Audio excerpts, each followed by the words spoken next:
تو اس لیے رب نے فرمایا کہ دیکھو تم نبی پاک نے کے کہنے، اور کمال کی بات میں تمہیں بتاؤں، ایک صحابی نے بھی حضور سے کبھی معجزہ طلب نہیں کیا،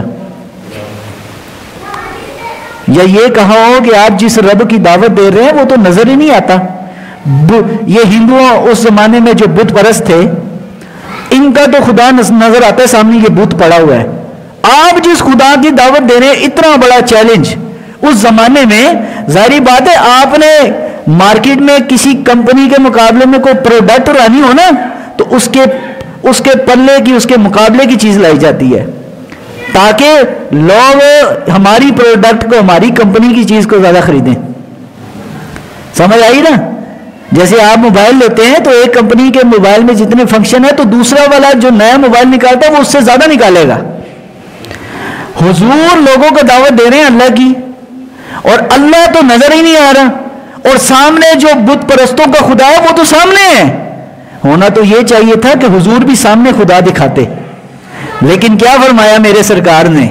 سرکار مدینہ علیہ السلام نے فرمایا من رآنی فقد رأى الحق، فرمایا تم رب کے دکھنے کی باتیں کرتے ہو، مجھے دیکھ لو، جس نے مجھے دیکھ لیا اس نے رب کو دیکھ لیا۔ تو حضور کا حق ہم پر اتنا ہے، ہماری جانوں سے بھی زیادہ، قرآن نے جو بات کہہ دی۔ لیکن میں 8 پوائنٹوں پر، کتنا ٹائم رہ گیا؟ اچھا 8 پوائنٹوں پر میں نے بات کرنی ہے۔ نبی پاک کے 8 حقوق تو بڑے ہیں، لیکن 8 موٹے موٹے، جو ہر حقوق ہے نا اس پر باقاعدہ ایک جمعے کی تقریر ہے، ایک پوائنٹ پہ 8 حق ہیں نبی پاک کے۔ اور یہ ہے قاضی ایاز مالکی کی ہے شفا شریف، اور یہ جب قاضی ایاز مالکی رحمت اللہ علیہ نے دیکھی نا، اس کی دوسری جلد کا آغاز ہی اس پر کیا کہ نبی پاک کا ہم پر حق کتنا ہے۔ دوسری جلد، یہ ایک ہی جلد میں 2 حصے ہیں، تو اصل میں ہے عربی میں، یہ تو ترجمہ میں آپ کو دکھا رہا ہوں، اصل میں عربی میں تو 2 جلدوں میں ہے۔ دوسری جلد اس کی، اس میں آغاز جو کیا ہے قاضی ایاز مالکی نے کہ نبی پاک کے ہم پر کتنے حق ہیں، تو آپ نے 8 حقوق گنوائے، 8۔ فرمایا سب سے پہلا حضور کا ہم پر جو حق ہے، اور جب یہ کتاب میں بتا رہا ہوں لکھی نا تو سوچتے تھے اس کا نام کیا رکھوں، اس کا نام کیا رکھوں، تو خواب میں حضور نے ان کو آ کر نبی علیہ الصلوۃ والسلام نے اپنی زیارت کروائی، اور حضور نے فرمایا کہ تم نے جو میری کتاب لکھی ہے مجھے بہت پسند آئی ہے، اس میں نبی پاک کی تعریف ہی تعریف ہے، نبی پاک کی فضیلت کمال، حضور علیہ السلام کو اللہ نے جو کمالات دیے وہ حدیثیں قرآن کی آیتیں ملا کر ایک کتاب میں جمع کر دیا۔ اور فرماتے ہیں کہ میں نے پھر سوچا ہاں اس کا ایک نام ہی ہو سکتا ہے الشفاء بحقوق مصطفیٰ، کہ کتاب شفا والی کتاب، اور ایسی کتاب جس میں نبی پاک کے حقوق بیان کیے گئے، ماں باپ کے حق، بیوی بچوں کے حق، سب کے حق ہم پورے سال بیان کرتے ہیں، اب بیان کریں گے نبی پاک کا ہم پر کیا حق ہے۔ پہلا حق قرآن عظیم الشان ہے، اللہ رب العالمین ارشاد فرماتا ہے سورۃ التوبہ، اس میں اللہ تعالیٰ ارشاد فرماتا ہے کہ جس نے وَمَن لَمْ يُؤْمِن، سورۃ الفتح فرمایا وَمَن لَمْ يُؤْمِن بِاللَّهِ وَرَسُولِهِ فَإِنَّا أَعْتَدْنَا لِلْكَافِرِينَ سَعِيرًا، کہ جس نے، اللہ فرماتا ہے میرے نبی کا کلمہ نہیں پڑھا اس کے لیے میں نے جہنم کی آگ تیار کر رکھی ہے، سورۃ الفتح۔ تو نبی پاک کا پہلا حق یہ ہے مسلمان پر کہ نبی پاک پر ایمان لائے، ایمان بالرسول، ایمان جب تک نہیں لائے گا تب تک اس کا کوئی عمل قابل قبول نہیں ہے۔ تو پہلا حق ہے نبی پاک پر ایمان لانا، اور میرے آقا کریم علیہ السلام نے جو ارشاد فرمایا من قال لا الہ الا اللہ دخل الجنہ، جس نے فرمایا ایک بار کلمہ پڑھ لیا اس کے بعد اللہ کے سوا کسی کو سجدہ نہیں کیا، اللہ کے سوا کسی کو معبود نہ مانا، کلمہ پڑھ لیا اور اس پر اس کی موت آ گئی، فرمایا وہ جنت میں جائے گا۔ اور یہ حدیث حضرت ابو ہریرہ نے بڑے عرصے تک چھپا کے رکھی. آپ سے کسی نے کہا کہ آپ نے اتنا عرصہ یہ حدیث نہیں بیان کی, کیوں؟ فرمایا اس لیے کہ لوگ کہیں بے عمل نہ ہو جائیں. آج بھی لیکن یہ اس حدیث کا مطلب اب سنیے. حضرت مجدد الثانی رحمۃ اللہ علیہ نے اس حدیث کی اور زیادہ وضاحت کی ہے. فرمایا کہ یہ جو حدیث ہے من قال لا الہ الا اللہ دخل الجنہ, جس نے کلمہ پڑھ لیا وہ بالآخر کہاں جائے گا؟ جنت میں. آپ نے بڑی وضاحت کی. آپ نے فرمایا کہ جس نے بھی حضور کا کلمہ پڑھ لیا, حضور کی امت میں کتنے فرقے بنیں گے؟ 73 فرقے. ایک جنت میں جائے گا. فرمایا ایک جنت میں وہ جائے گا جو سیدھا جنت میں جائے گا, لیکن 72 وہ ہیں بدعقیدگی کی وجہ سے وہ جہنم میں جائیں گے ضرور, لیکن میرے نبی کا کلمہ جو پڑھا ہوگا نا ایمان بالرسول کی برکت سے بالآخر وہ بدعقیدہ بھی جنت میں جائے گا. اب میں یہ نہیں کہتا وہ دیوبندی ہوگا, وابی ہوگا, شیعہ ہوگا, کوئی بھی ہوگا, یہ اس کی میں بات نہیں کر رہا. بات کر رہا ہوں کہ جس نے حضور کا کلمہ پڑھ لیا, کسی بھی مکتبہ فکر میں ہے, کسی بھی فرقے میں ہے, اللہ کو وحدہ لا شریک اور نبی پاک کو رسول مانتا ہے, تو بالآخر وہ کہاں جائے گا؟ سزا پوری کرنے کے بعد جائے گا ضرور. تو ایمان بالرسول کے بارے میں میرے حضور نے فرمایا جس نے میرا کلمہ پڑھ لیا, جس نے مجھ پر ایمان لے آیا, اس بندے نے اپنے آپ کو جہنم کی آگ سے بچا لیا. تو ایمان بالرسول یہ نبی پاک کا حق ہے. اور دیکھو یار کمال کی بات, حق تم نبی کا ادا کر رہے ہو, رب جہنم کی آگ سے بچا رہا ہے. حق کیا ہوتا ہے؟ حق جب دے دیا ہوتا ہے تو آپ کو کچھ نہیں ملتا, آپ نے حق دینا ہے. پراپرٹی میں کسی کا حق ہے, جب آپ کسی کو اس کا حق دے دیں تو آپ کو کچھ ملتا ہے؟ نہیں ملتا, بس حق دے دیا, بات ختم. بات ہونا تو یہ چاہیے تھا, یہ حق ہے نبی کا. اللہ کہتا بس تم نے کلمہ پڑھ لیا بس حق پورا ہو گیا. لیکن رب العالمین نے بات یہاں تک نہیں رکھی, اللہ نے اپنے نبی کے نام کی برکت بھی عطا کی ہے. تو ایمان بالرسول پہلا نبی علیہ الصلوۃ والسلام کا حق یہ ہے کہ ان پر ایمان لایا جائے. نمبر 2, اللہ تعالیٰ کے پیارے محبوب کا دوسرا حق ہے کہ ان کی سنت پر چلا جائے, ان کی اتباع کی جائے. یہ حضور کا دوسرا حق ہے. اب جو نبی پاک کا سچا وفادار امتی ہوگا نا, وہ حضور کی سنت پہ چلے گا, ان کی سنت پہ چلے گا. ایک صحابی کے بال دیکھے نا, داڑھی کے بال سفید تھے. حضور نے فرمایا کہ یہودیوں کی طرح اپنی داڑھی کے بالوں کو سفید نہ چھوڑو, اس کو رنگ دار کرو, یعنی مہندی لگاؤ. اس صحابی نے مہندی لگا دی. ایک صحابی نے انگوٹھی پہنی تھی سونے کی, حضور جلال میں آئے, انگوٹھی اتار کر پھینکی. بعد میں صحابی رسول آئے اور صحابہ, وہ یار سونے کی انگوٹھی پئی ہے اپنی, پھڑ کے بیچ دے. انہوں نے کہا نہ, جس کو میرے نبی نے چھوڑ دیا اس کو میں نہیں پکڑ سکتا. تو قرآن نے بھی یہ کہا قل ان کنتم تحبون اللہ فاتبعونی یحببکم اللہ. اے حبیب آپ فرما دیجئے ان کو, یہ یہودی اپنے آپ کو کہتے ہیں ہم اللہ کے پسندیدہ لوگ ہیں, ہم اللہ کے قریب لوگ ہیں, ہم اللہ کے محبوب ہیں. یہودی اپنے آپ کو بڑا فخر کرتے تھے کہ ہم نبیوں کی نسل میں سے ہیں. اللہ نے فرمایا حبیب آپ فرما دیجئے اگر تم اس بات کا دعویٰ کرتے ہو ہم رب کے محبوب ہیں, تو میرے محبوب کی اتباع کرو, ان کے نقش قدم پر, ان کی سنت پر چلو, اللہ تمہیں اپنا حبیب بنا لے گا. اللہ کے تم پیارے ہو جاؤ گے اتباع کرنے.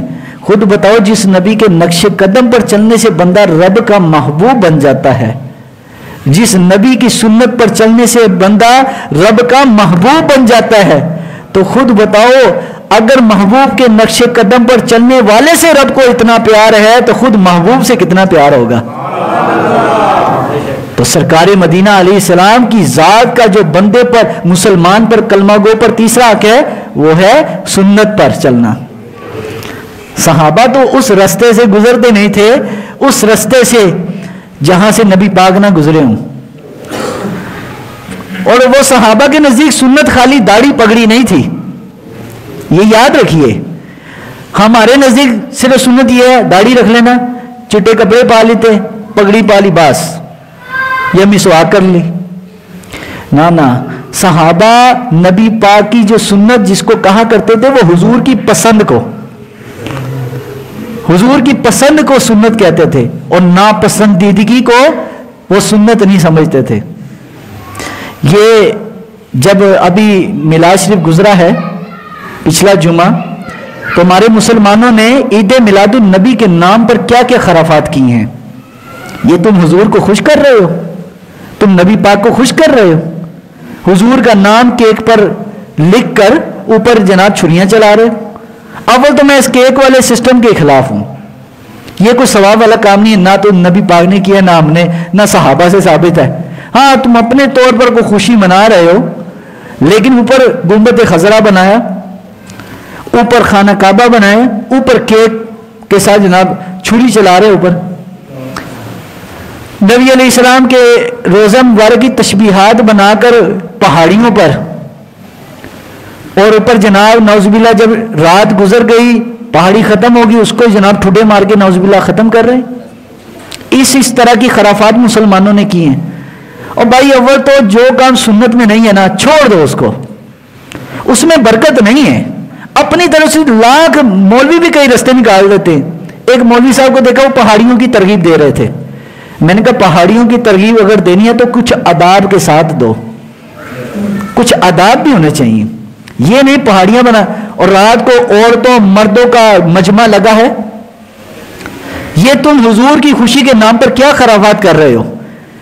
جو نبی نے کبھی کسی غیر محرم عورت کو نہیں دیکھا، اس نبی کے نام پر تم خوشیاں اس طریقے سے منا رہے ہو کہ عورت اور مرد جمگٹا لگا ہوا ہے، رات کو گانے لگے ہوئے ہیں، ڈانس ہو رہا ہے، ڈھول بج رہے ہیں. یہ میری باتیں کئی لوگوں کو کڑوی لگتی ہیں، کئی نمازیوں کو، اور کئی مجھے نمازی وابی بھی کہتے ہیں وابی ہے مولوی. میں کہتا ہوں اگر سنی نہیں نا، پھر کسی ماں نے سنی پیدا نہیں کیتا. ہمیں لوگ کہتے ہیں یہ سنی نہیں ہے، اور بھائی اگر اسی سنی نہیں ہے تو پھر کون ہے سنی؟ یہ وابی سنی کی بات نہیں ہے، بات ہے اصول کی، کہ حضور نے جو چیز منع کر دی ہے، جب نبی پاک نے منع کر دی پھر تم کیوں کر رہے ہو بھائی؟ تو حضور کا یہ حق ہے کہ حضور کے طریقے پر چلا جائے. اچھا وہ طریقے تک چلنا کوئی نہیں، چلنا ہوں تو اپنی مرضی اپنی خواہشات کو خدا بنایا. قرآن نے کیا کہا؟ اللہ تعالیٰ کیا فرماتا ہے قرآن میں؟ وَلَا تَتَّبِعُوا الْهَوَىٰ، خواہشات کی پیروکار کی پیروی نہیں کرنی. خواہشات کا پجاری، اپنا من راضی کرنے والا، اپنے رانجے کو راضی کرنے والا، میں جو کہہ رہا ہوں یہی دین ہے. بھائی یہ دین نہیں ہے. اصل دین حضور نے فرمایا قیامت کے قریب قریب لوگ، حضور نے فرمایا کہ قرآن پڑھنے والے تو بڑے ہوں گے، قرآن سمجھنے والا بہت کم لوگ ہوں گے. یہ قیامت کا قریبی دور ہے. میلاد النبی پہ شعر و شاعری بھی ہوگی، نعت خوانی بھی ہوگی. قرآن کی آیتیں پڑھ کے کس نے بتانی ہیں؟ ان کو آداب قرآن سکھائے گا، احادیث بتائیں گی. تو بڑی بڑی خرافات ہوئی ہیں، اور پھر لوگ ہمیں دکھاتے ہیں دیکھو جی تسی سنی ہے کی کر رہے ہو. ہمارے پاس بھی جواب نہیں ہوتا، ہم کیا کریں؟ ہم تو سمجھا رہے ہیں نا آپ کو.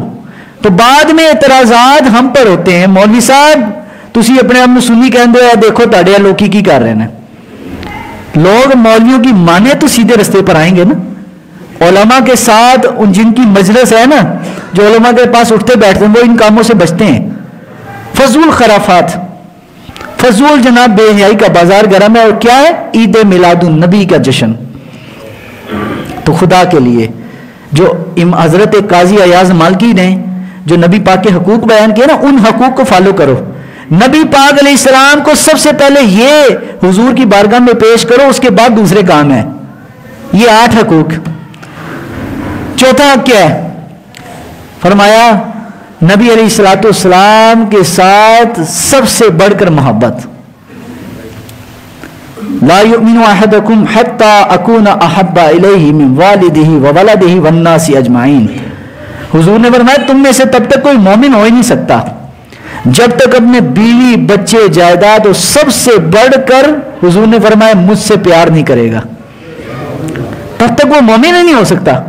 وہ چاہے لاکھ نمازیں پڑھے، لاکھ سب کچھ کرے، کچھ بھی نہیں ہو سکتا جب تک حضور صلی اللہ علیہ وسلم کے ساتھ کٹر، جیسے ہوتے ہیں نا کٹر، کہ بڑا کٹر قسم کا بندہ ہے، یعنی بڑا سخت نظریاتی آدمی جس کو اپنے نظریے کے علاوہ کچھ بھی نظر نہ آئے، وہ لوگ ہوتے ہیں کٹر. تو قرآن نے اور حدیث نے ہمیں کٹر نبی پاک کا غلام بننے کا کہا ہے. اور غلام خالی نعروں سے پہاڑیوں سے نہیں بنیں گے صاحب. غلام بنو گے تو حضور صلی اللہ علیہ وسلم کے طریقے اور نقش قدم اور احکامات کے مطابق. اگر نہیں اس پر چلو گے تو آپ کی اس کسی عمل کا کوئی فائدہ نہیں ہے, کچھ فائدہ نہیں ہے. تو سرکار مدینہ علیہ السلام کے ذات کے ساتھ آپ کا سب سے بڑھ کر پیار ہونا چاہیے, سب سے بڑھ کر پیار.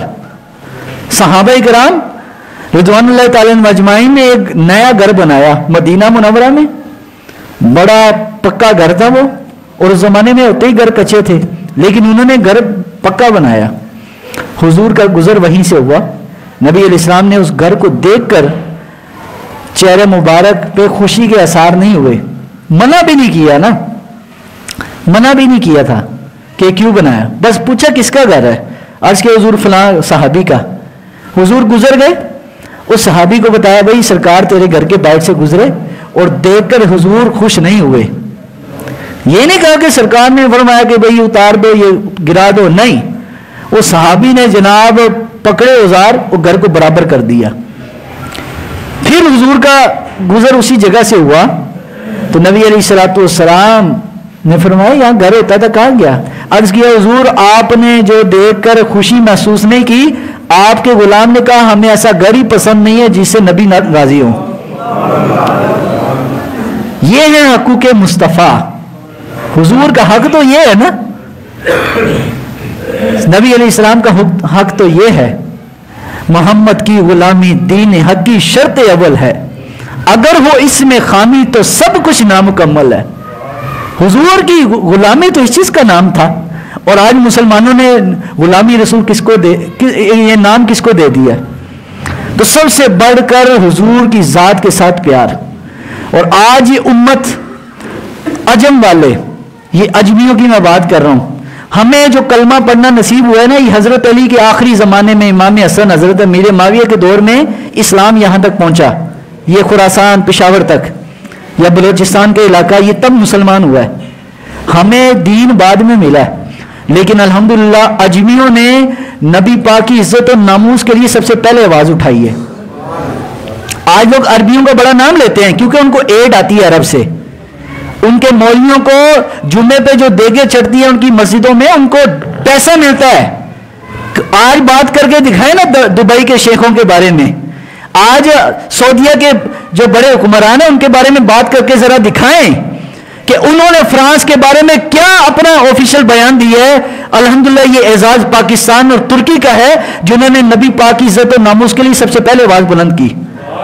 جس زمانے میں فرانس سے مسلم ممالک تعلق توڑ رہے تھے, اور یہ بھی تاریخ دان لکھے گا کہ کعبے کے محافظ خادم الحرمین شریفین کہنے والے جس زمانے میں اجمی لوگ فرانس کے ساتھ تعلقات بند کر رہے تھے, تجارتی معاہدے ختم کر رہے تھے, اسی دور میں عرب کے شیخوں نے فرانس کے ساتھ اپنے تعلق کو اثرینو بحال کیا.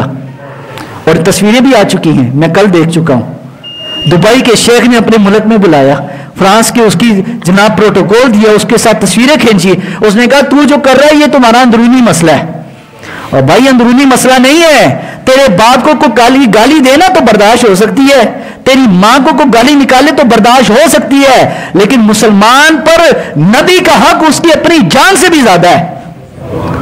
قرآن نے جو کہا النبی اولا بالمؤمنین من انفسہم, کہ نبی صلی اللہ علیہ وسلم کا جو حق ہے امت پر ان کی جان سے بھی زیادہ ہے. تو ہماری جانوں پر نبی پاک کا جو حق ہے نا وہ سب سے بڑھ کر ہے. ہم نے اس میں فرانس اور جرمنی اور ممالک کو نہیں دیکھنا, ہم نے اپنے نبی کی ذات کو دیکھنا ہے.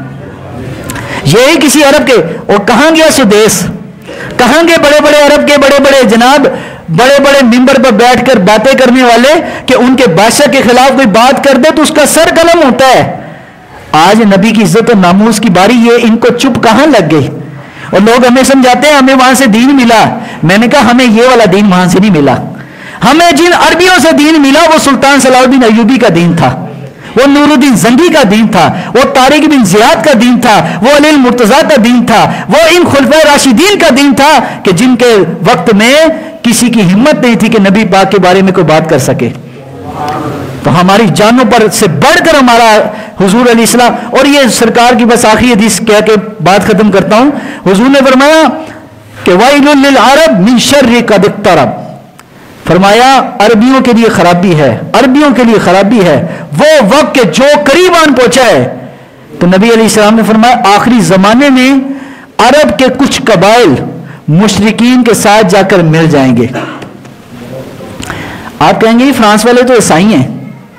فرانس والے جناب عیسائی، اور عیسائی کیا ہیں؟ مشرک نہیں ہیں. حضرت عیسیٰ کو ابن اللہ نہیں کہتے، تو اللہ کے ساتھ شریک کہلاتے ہیں، شریک ٹھہراتے ہیں. تو حضور نے فرمایا آخری زمانے میں عرب کے کچھ قبائل وہ جا کے مل جائیں گے ان کے ساتھ، اور آج وہ مل چکے. پوری دنیا نے کٹ آف کیا ہوا ہے فرانس کے ساتھ، اور یہ واحد ملک، یہ عرب ممالک ایک ایک کر کے کبھی اسرائیل سے تعلق جوڑتے ہیں، کبھی فرانس کے ساتھ جوڑتے ہیں. تو اپنے آپ کو اس زمانے میں فرمایا لوگ صبح مسلمان ہوں گے، شام کو کافر ہو جائیں گے.